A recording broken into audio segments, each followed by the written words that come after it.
आज की इस वीडियो में हम बात करेंगे कि लौंग का भोग देने से क्या होता है, लौंग का भोग कैसे दिया जाता है। और कभी कभी आपने देखा भी होगा कि लौंग चटक कर हमारे ऊपर भी गिर जाती है, तो इसका क्या मतलब है। तो साथियों, इस वीडियो को बहुत ध्यान से देखिएगा और सुनिएगा। और अगर आप कुछ पूछना चाहते हैं तो कमेंट करके हमसे पूछ सकते हैं, मैं उसका रिप्लाई ज़रूर करूँगा। और इस चैनल को सब्सक्राइब ज़रूर कर लें। तो साथियों, सबसे पहली बात, हर घर में बहुत लोग पूजा करते हैं, पूजा पाठ करते हैं। कोई सुबह पूजा करता है तो कोई शाम को पूजा करता है। हर कोई अपनी श्रद्धा के अनुसार अपनी पूजा पाठ करता है।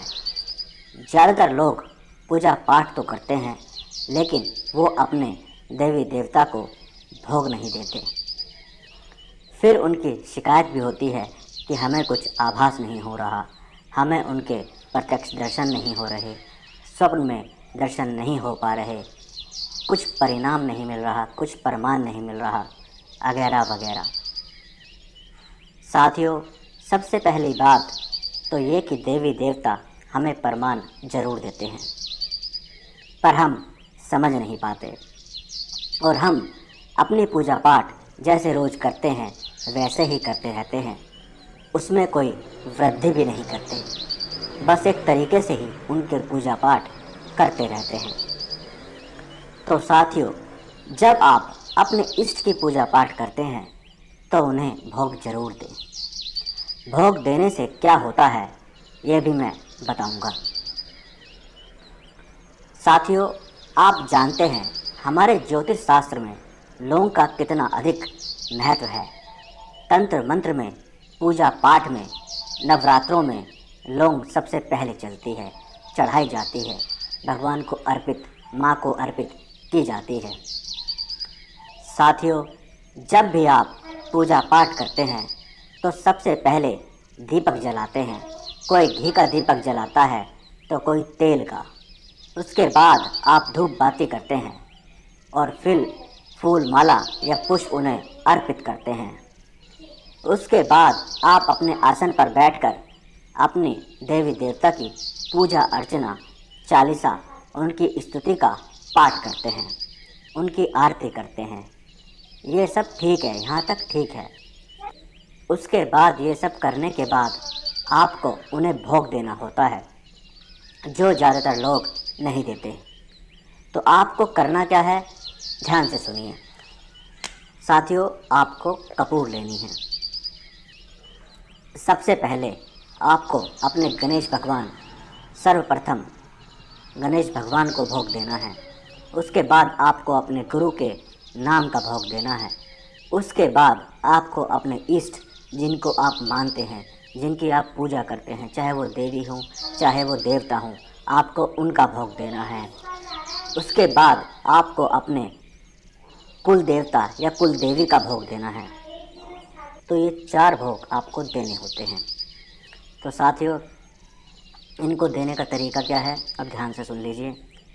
जैसे कि अगर आप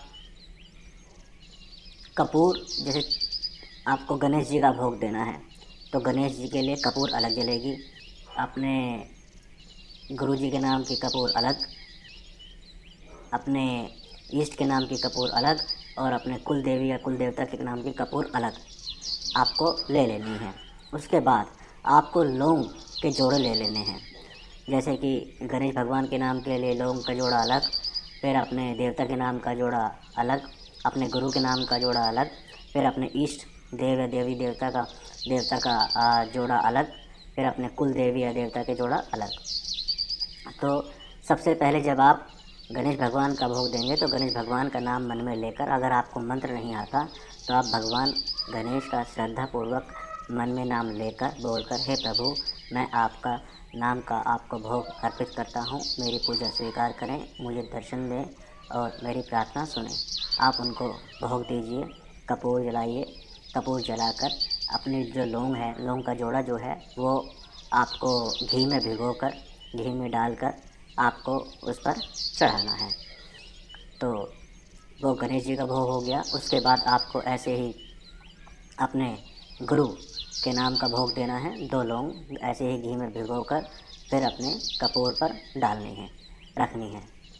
कपूर जब आप लौंग चढ़ाएंगे तो क्या चढ़ाएंगे? अपनी ये उंगली, अंगूठा और ये 2 उंगली ऐसे आपको चढ़ानी है। ऐसे ही फिर अपने इष्ट के लिए, जिनको आप मानते हैं, जिनकी आप पूजा पाठ करते हैं, आप 2 जोड़े भी चढ़ा सकते हैं, 3 भी चढ़ा सकते हैं, 5 भी चढ़ा सकते हैं। अपनी श्रद्धा के अनुसार आप उनको ज़्यादा चढ़ाइए। तो आपको अपने इष्ट के नाम के भी लौंग का भोग का जोड़ा उन्हें अर्पित करना है।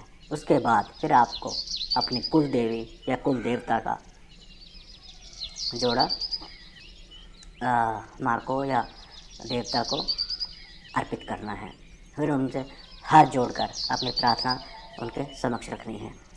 तो आप देखना, आप इस तरीके से अगर पूजा पाठ करेंगे, आप ये 11 दिन तक लगातार करके देखिए, आपको अनुभव होने लगेंगे। आपको अप्रत्यक्ष दर्शन या स्वप्न पे दर्शन जरूर होंगे। और लौंग छटक कर, अगर लौंग छटकती है तो इसका मतलब है कि देवी देवता आपकी पूजा